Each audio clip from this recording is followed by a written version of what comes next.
불고 튀는 정치 토크, 정치 펀치.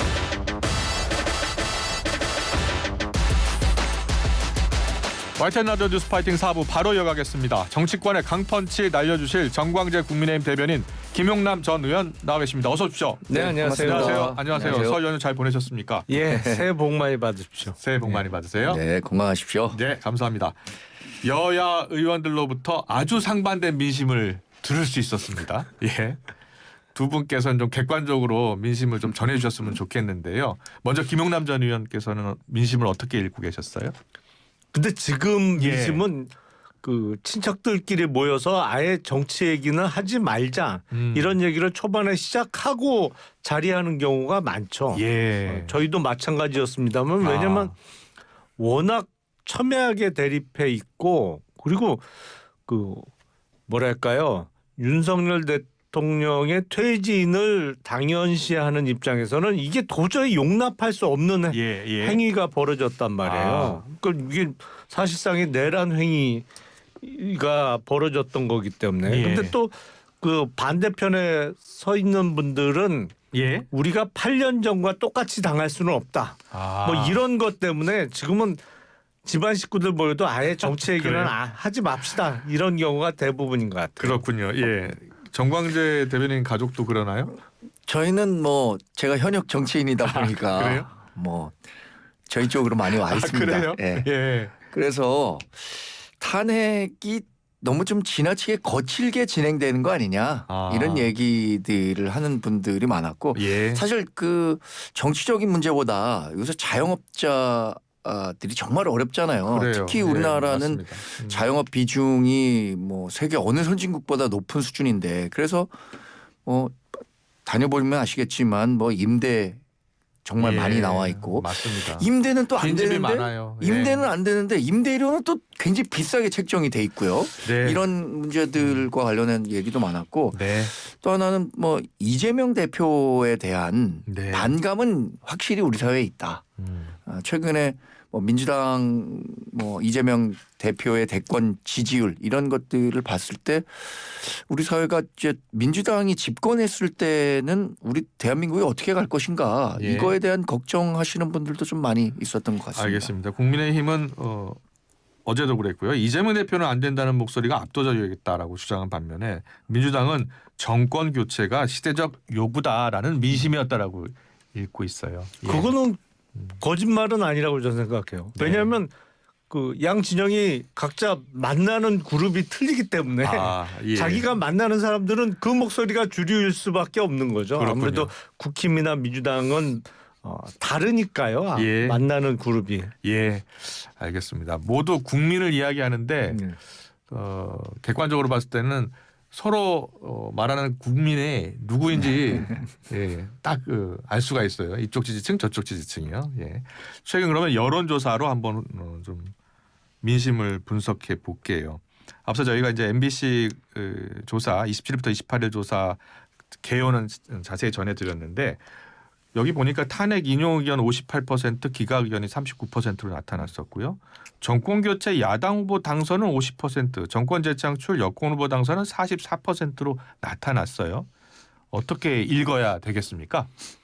우선은 양 진영이 사실은 조기 대선이 거의 확실시되는 가운데 결집하기 시작한 거는 틀림없어 보입니다. 왜냐하면 이게 전화 면접원 조사라도 보통은 응답률이 10%가 좀 넘는 경우가 보통의 경우인데 최근에 이루어진 그 여론조사를 보면 이게 20% 내외에서 왔다 갔다 해요. MBC도 보니까 응답률이 18.9%네요. 그렇습니다. 20%를 살짝 넘는 조사도 있고요. 그렇군요. 그러니까 응답률을 보면 확실히 적극적으로 대답을 하는 거예요.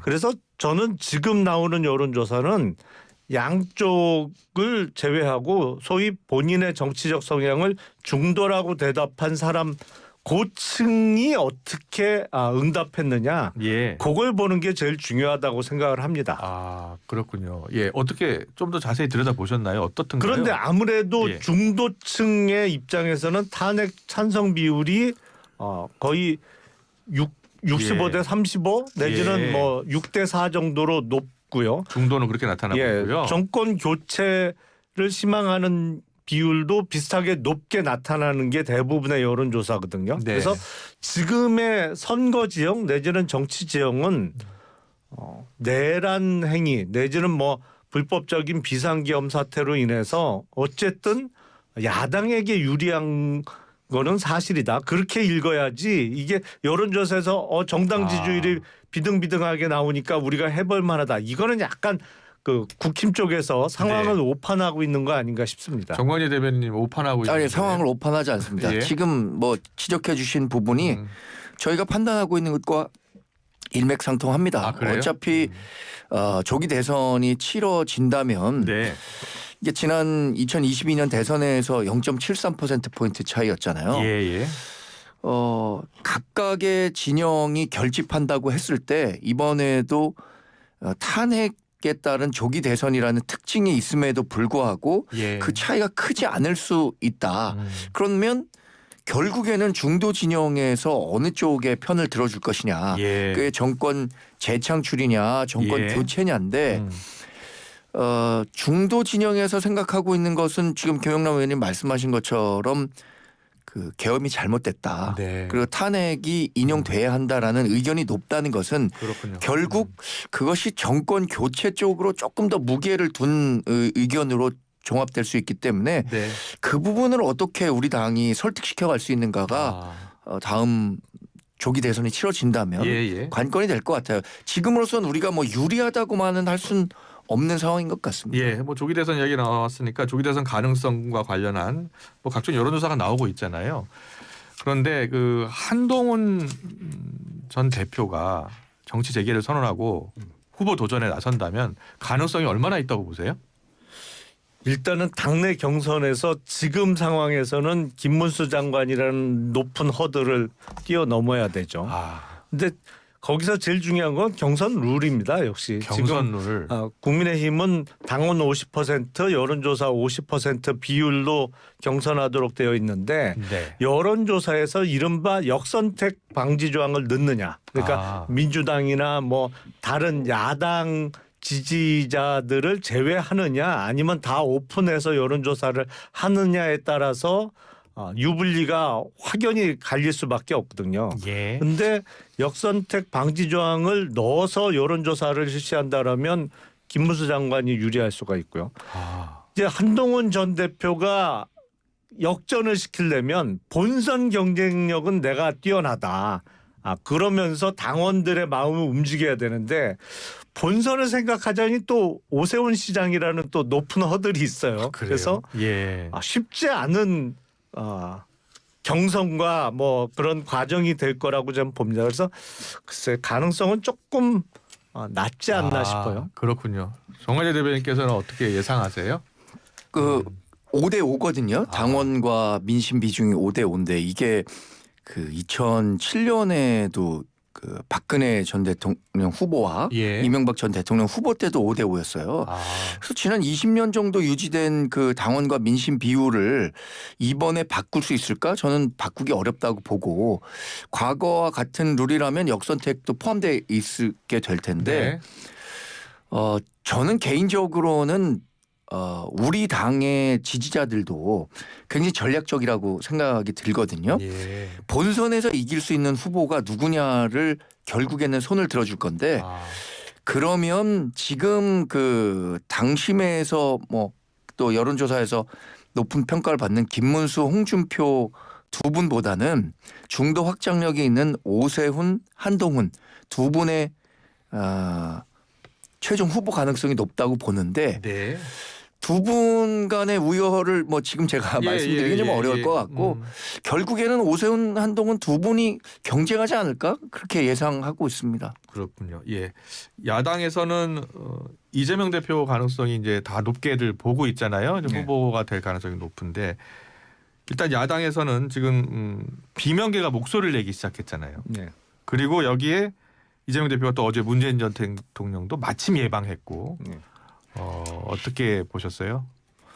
그러니까 정치판이 원래대로 하면 스케줄상 2025년은 선거가 없는 해잖아요. 그렇네요. 예. 물론 보궐선거가 있을 수는 있습니다만 네. 뭐 총선, 지방선거, 대선 다 이런 없는 해죠. 굵직한 선거가 없는 해였는데 네. 갑자기 대선이라는 가장 큰 선거가 생기게 된 것이죠.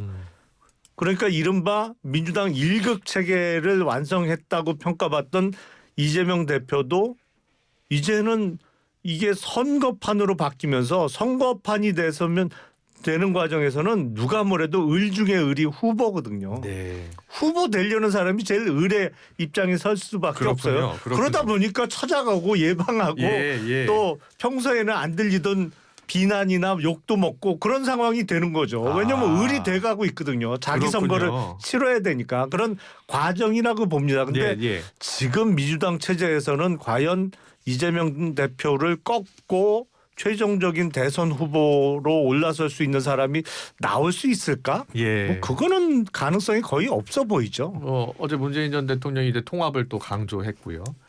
근데 김경수 전 지사가 비명 행사 관련해서 지난 총선 공천 관련해서 대표의 사과를 요구했거든요. 예. 예.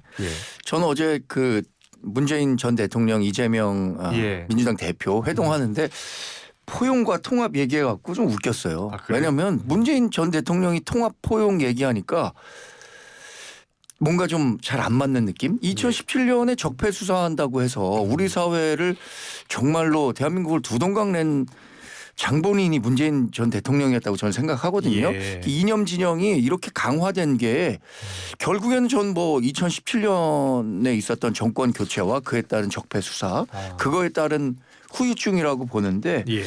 본인이 이제 다시 만난 자리에선 통합과 포용 얘기하니까 뭔가 좀 아이러니한 느낌도 있었는데 그 어쨌든 이재명 대표는 지난번 대선이 굉장히 뼈아프잖아요. 네. 24만 7천 표 차이로 졌는데 24만 7천 표 차이로 진 이유 가운데 하나는 그때 당시에 친문이나 아니면 당시에 이낙연 후보를 밀었던 사람들이 본인을 적극적으로 밀어주지 않았기 때문에 낙선됐다라는 예. 반성이 강할 거거든요. 그러니까 지금 그분들 찾아가서 예, 이번에 예. 정말 잘 도와달라라는 얘기를 하고 있는 게 아닌가 싶습니다. 지난번 공천에서 고배를 마신 뭐 박용진 전 의원이라든지 뭐 김경수 전 지사가 지금 또 사과를 요구하고 했는데 이재명 대표가 그걸 수용하고 포용하고 받아들일 수 있을까요? 어떻게 보세요? 대선 스케줄이 확정되면 그렇게 하겠죠. 바로요. 예. 아니 왜냐하면 앞서 말씀드렸지만 의리예요. 선거판에서는 후보자가 누구보다도 의리예요. 예. 그때는. 예. 그리고 문재인 전 대통령이 언급한 통합과 포용은 사실은 전 국민을 대상으로 한 게 아니고 민주당 내의 통합과 민주당을 향한 포용을 메시지다. 얘기한 거겠죠. 예. 저는 그렇게 읽었습니다. 예. 알겠습니다. 통합행보 이재명 대표의 통합행보 과연 어떻게 진행될지 좀 지켜보고요. 문영배 헌법재판소장 권한 대행 이 이제 이재명 대표와 연수원 동기라고 해요. 그리고 뭐 친하다고 지금 국민의힘에서는 주장하고 있어요. 그래서 재판 회피해야 되는 거 아니냐, 기피 신청해야 되는 거 아니냐라고 좀 계속 주장하고 있거든요. 거기에 대해서는 어떤 생각이세요? 지금 국민의힘은 헌재에서 탄핵 인용 결정이 날 경우에 불복하기 위한 일종의 빌드업 과정을 계속 쌓고 있는 것이죠. 예. 그러니까 문영배 권한대행을 문제 삼고 네. 정계선 재판관 또 이미선 재판관 이렇게 세 명에 대해서 지속적으로 공격을 할 겁니다. 그런데 그렇게 되면 지금 8명 중에 3명이 회피를 하게 되면 네. 탄핵 인용을 하려면 재판관 6인 이상의 찬성이 있어야 되는데 예. 5명밖에 안 남잖아요. 그렇군요. 그리고 2월 정계선 3일 재판관은 참 기각됐죠. 그렇죠. 예, 기각됐죠. 그래서요? 기각됐지만 예. 계속 문제를 계속 삼을 문제 거예요. 삼을 것이다. 그러니까 이거는 적어도 대한민국의 헌법 질서 내에 존재하는 그 정당의 모습으로는 옳지 않다고 좀 옳지 봅니다. 않다. 예, 왜냐하면 불복 빌드업이다. 예. 뭐 완벽한 헌법재판관으로 8명이 다 채워져 있고 뭐 예. 나머지 한 사람까지 9명이 다 채워지졌으면 좋겠습니다만 이런 식으로 문제 삼으면 지금 과거 뭐 이런저런 발언 논란이 있었던 박선영 전 의원 예. 있잖아요. 그 뭐지 진화위원장에 예. 얼마 전에 임명됐는데 맞습니다. 거기 내부가 예. 정영식 재판관이잖아요. 네. 그러니까 그거는 저는 이런 모습은 정말 보여서는 안 되는 모습이라고 생각합니다. 그렇군요. 예. 저는 좀뭐 다른 의견 좀 말씀드리겠습니다. 이 문영배 헌법재판소장 권한대행이 이재명 대표와 친하냐 안 하냐, 예. 그러니까 뭐 사법연수원 동기냐 아니냐를 그 말하는 것이 아니라 예. 과거에 보여왔던 언행을 봤을 때 이분의 이념적 편향성은 분명히 있습니다. 본인이 트위터에 이렇게 얘기했잖아요. 우리 법 연구회에서도 가장 왼쪽에 있는 사람이 자신이다. 예. 이렇게 얘기를 했어요. 예. 본인의 이념적 성향을 감추지 않고 있었고 특히 지난번에 그 방통위원장 이진숙 방통위원장 예. 그 탄핵 그 결정 과정을 보면서 4대4로 결정 났거든요. 인용사, 기각사. 예. 예.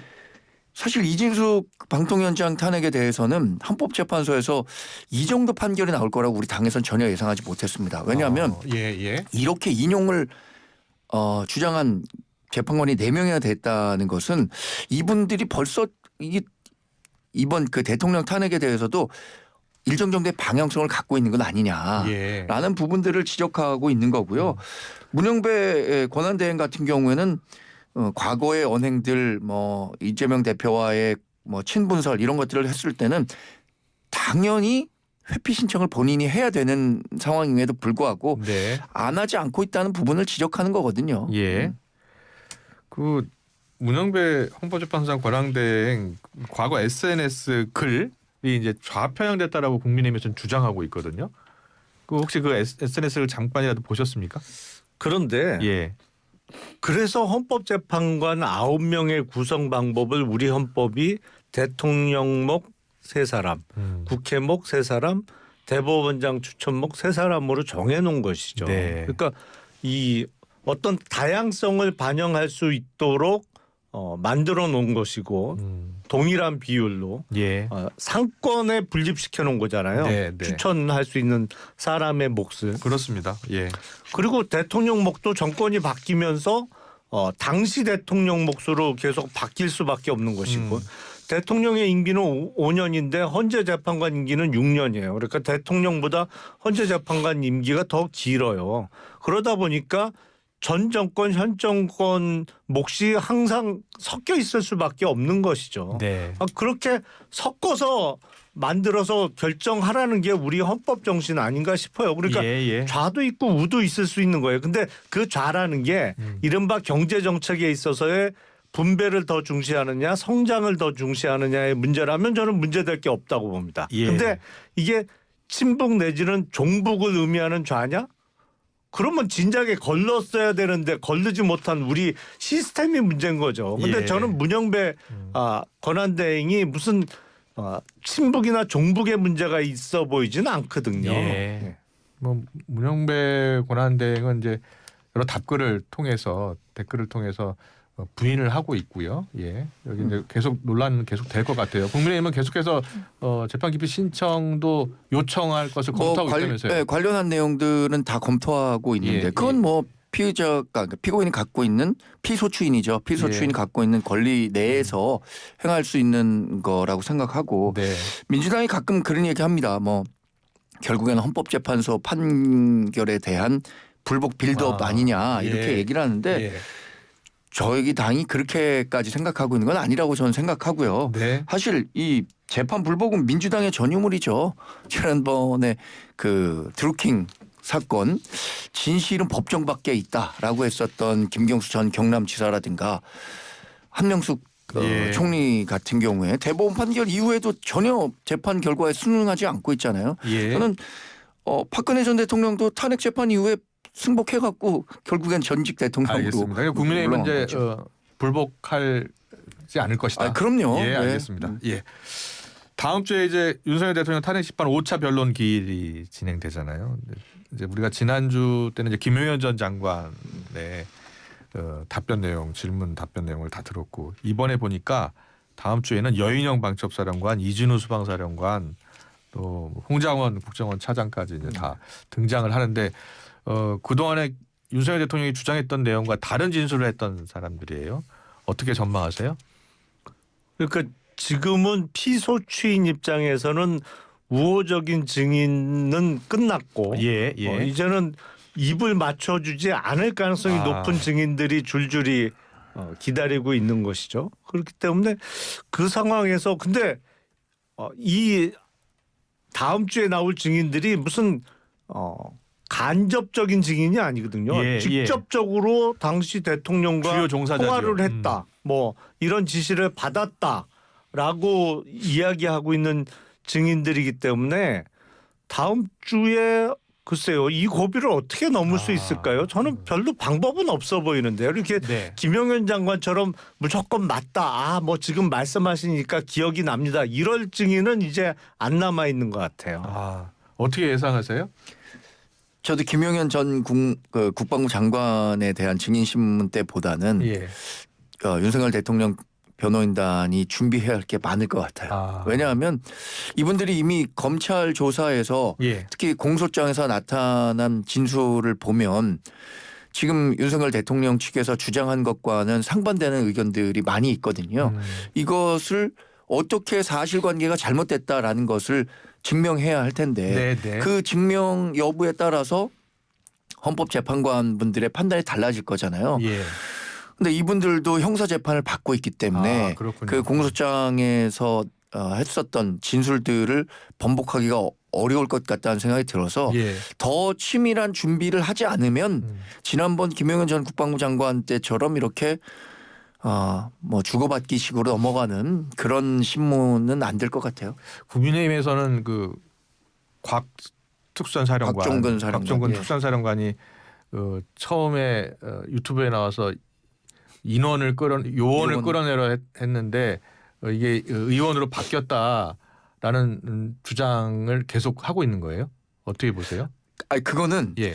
처음에 요원이라고 했던 거는 누가 뭐 보더라도 맞는 말이에요. 그런데 예. 이후 맥락에서는 곽종근 사령관이 의원들을 끌어내라라고 했기 때문에 실제로 곽종근 사령관이 이번 헌법재판 그 과정에서 증인으로 나왔을 때 네. 그거에 대한 추궁이 분명히 이어질 겁니다. 그 요원이냐 국회의원이냐. 처음에는 요원이라고 했었던 건 뭐 그분의 발음이나 네. 정황상 맞는데 이후의 맥락은 의원이라고 바뀌었기 때문에 그에 대한 구체적인 설명을 곽종근 전 사령관이 하겠죠. 네. 그 구체적인 설명에 대해서 재판관들이 평가할 거고요. 네, 알겠습니다.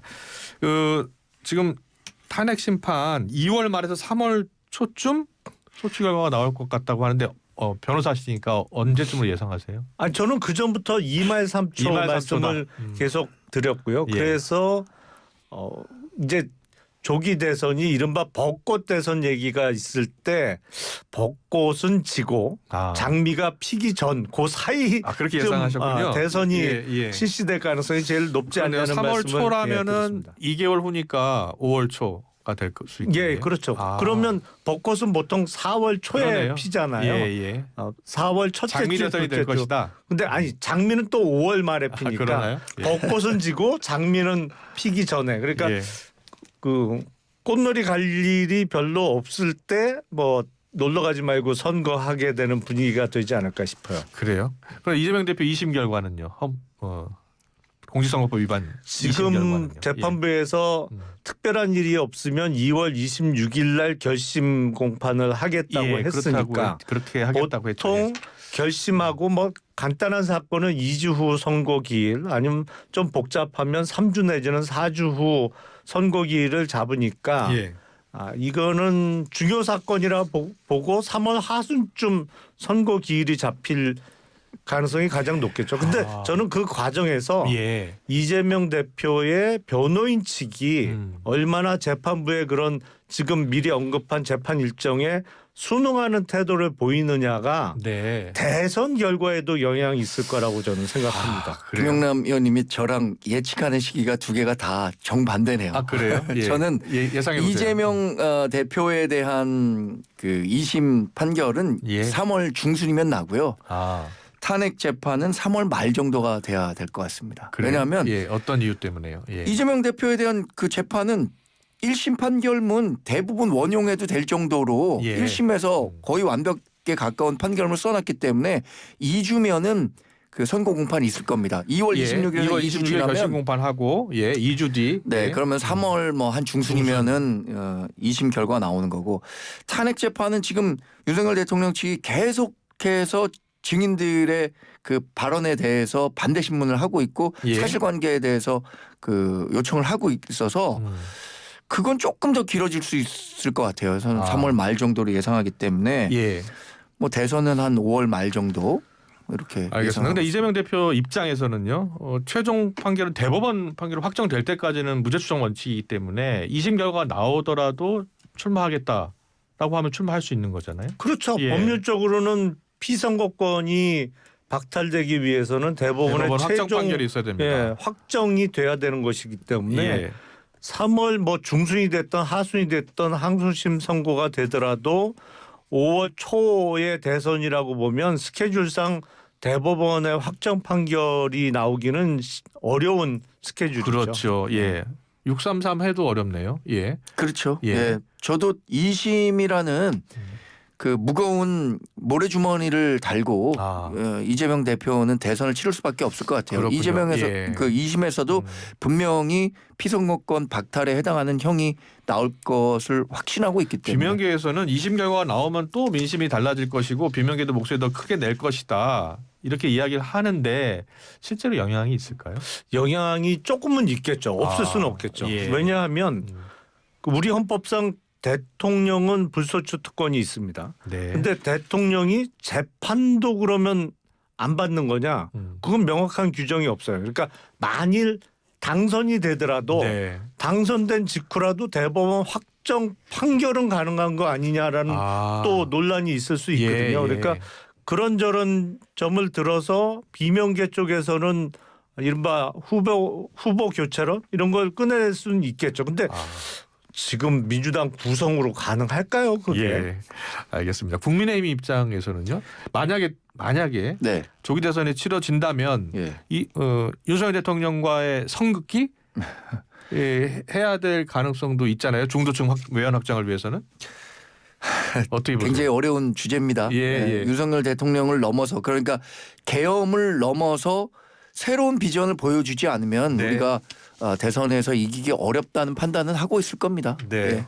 거기까지만 들을까요? 네. 예, 답변이 어려운 그런 질문이어서 알겠습니다. 여기까지 듣겠습니다. 54분 넘어서고 있어서요. 뉴스파이팅 4부 정치권의 강펀치 날려주신 정광재 국민의힘 대변인 김용남 전 의원 감사합니다. 고맙습니다. 네, 고맙습니다.